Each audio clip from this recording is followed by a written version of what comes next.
welcome back to the Red, White, and Blue podcast. Well, I'm your host, Elizabeth Rochelle Fieldjoy. Today, I thought we'll do something different today. We will answer Q&A questions that you, the viewers, have been asking me in my inbox when you leave a message or a comment. So I have a few questions that I've chosen, and I will answer them to the best of my abilities. Here we go, Macomb. The first question I was asked, do you like Trump? I've never met Trump, to be honest, but I have called the White House. I had an idea a few years ago to get employees houses, their own personal house, while paying the taxes for the businesses. This is how it worked, where an employee, instead of being offered health insurance, they'll be also offered a house, like a full-blown house, and in return, those employees will pay the taxes for the businesses. And it works in a small setting, like a mom and pop shop. But businesses like McDonald's, even Walmart, it would balloon the housing market. So in the end, it turned out not to be a good idea. But I did call the White House switchboard at area code 202-456-1111. And the receptionist transferred my questions, I believe, to the president. That is as close as I have gotten to him. All right, well, let's ask a new question. Do you have a man?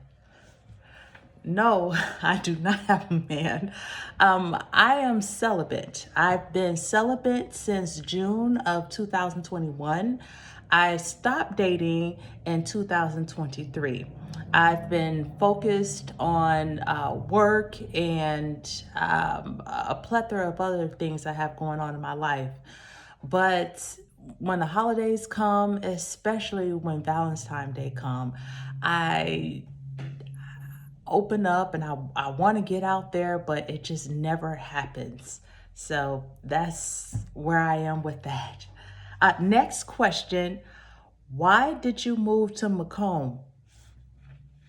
Well, I didn't know anyone knew me that well to know if I originally from here or if I moved here. I moved to Macomb from Jackson, Tennessee.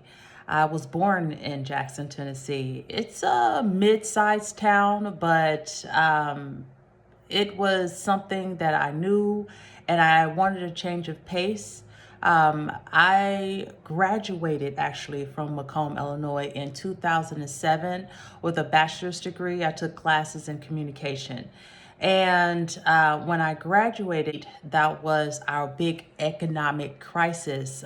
Things were moving online. So what I went to school for, which was broadcasting, speaking in front of you, those sort of things, also writing, journalism, those things moved from the 90s version of having a newspaper. I can't remember the last time I had a newspaper and just read it. It moved things from print to digital. Everything became digitalized. So everything that I learned in school, I was just out of luck, along with a lot of other people. And so I had to figure out what was my next move while just graduating college. So I went home. I went to Jackson, Tennessee. And once I figured things out, it took me to healthcare, where I was a phlebotomist for a couple of years. I came here to Macomb, got a house here in Macomb, and just built a life here in Macomb. And I've been here ever since. I like it. I think it is a great town with great potential, and that's exactly why I'm running for mayor. I want to see the city that I was used to in my college years, where it was vibrant and everybody wanted to come here. And I come back in 2021 and it's not like that anymore, but I knew what Macomb was, and with a few tweaks here and there, I think as mayor I can get it back to, or at least get it in the right direction of where it was. So I hope that answered the question. The next question is, oh wow, you guys don't play any games. Why aren't you in a relationship? Okay. Well, I, like I said before, to the why don't you have, do you have a man question, I have been focusing on different things in my life. It's like that Bible verse where Jesus went out into the wilderness and he fasted for 40 days and 40 nights. Only I'm celibate for all this time. I think that's an analogy I want to use.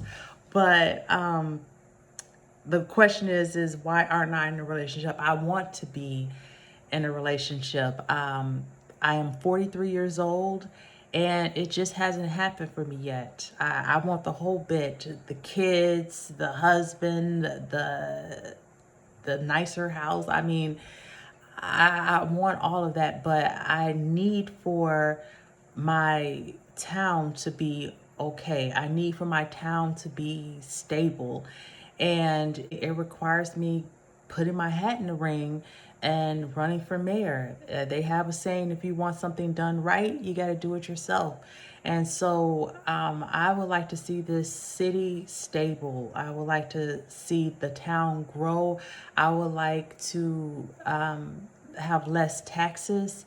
I want to see things more for the kids to do before I start having kids and making a family here. And so I'm putting my hat in the ring, and I hope you guys go to the voting booth and you vote for me. So I hope I answered that question. Next question is, what makes you think you can handle running a whole city by yourself? Well, I look at it this way. I'm running because I'm tired of paying high taxes while watching property values drop. Currently, my home mortgage is upside down, meaning it's worth less than what I paid for it. And City Hall is willing to spend $275,000 in parks equipment and revitalizing businesses downtown area. Meanwhile, property taxes as high as it's ever been. The land value is low, and in the end, I want to contribute making Macomb better for everybody involved. And I can't do that by myself. I won't do that by myself. I will enlist help as I'm running for mayor. So it takes the job of City Hall. It takes the job of the city administrator. It takes the workings of our citizens, our tax-paying citizens, everybody involved. It's not just me. So while I have the ideas and I will push for this and that, it takes all of us to make sure that this town grows and doesn't become stagnant. And that is what I will be pushing for. That's what I promise to involve all citizens, all taxpayers of Macomb, involvement on how this city is developing. So I hope that answered your question. And I am going to leave it with this, that I'm running to build up our municipal reserve, lower the tax burdens, and put policies in place that add real values back to our land. We need a fiscal sanity, not expensive distractions. Thank you so much for staying to the end. And as always, let's go, Macomb.